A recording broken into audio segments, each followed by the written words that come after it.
नमस्ते, स्वागत छ यहाँहरुलाई मेरो च्यानलमा। आज म यहाँहरुलाई वाइवाई चिकन सुप बनाएर देखाउँछु।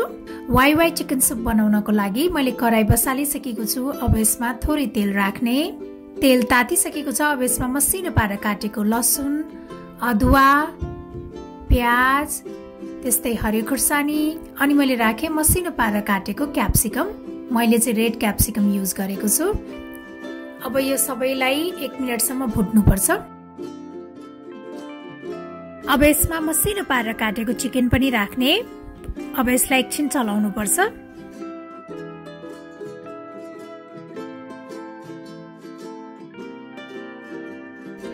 त्यसपछि मैले राखे नुन, सानो चम्चाले 1 चम्चा जिरा धनियाको धुलो, थोरै बेसार, रातो धुलो खुर्सानी।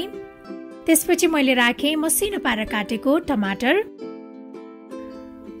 अब यो सबैलाई राम्रोसँग मिक्स गर्ने।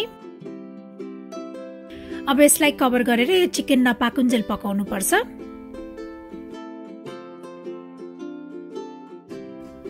अब यो चिकन पनि राम्रोसँग पाकिसकेको छ।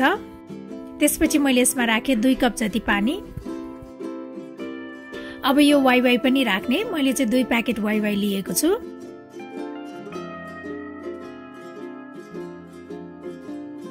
मैले चाहिँ यो वाइवाईको मसला पनि राखे।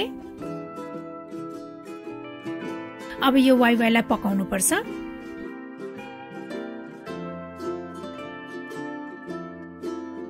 वाइवाई पनि राम्रोसँग पाकिसकेको छ। अब यसमा चाहिँ काटेको हरियो धनिया राख्ने।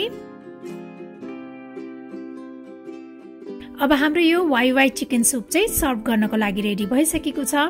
मलाई आशा छ यहाँलाई यो वाइवाई चिकन सुपको रेसिपी पक्कै पनि मन पर्यो होला। र मेरो अरु यस्तै रेसिपीहरुको लागि प्लिज मेरो च्यानललाई सब्स्क्राइब गरिदिनु होला र मेरो भिडियोलाई लाइक, शेयर र कमेन्ट पनि गरिदिनु होला। Thank you for watching. Bye by.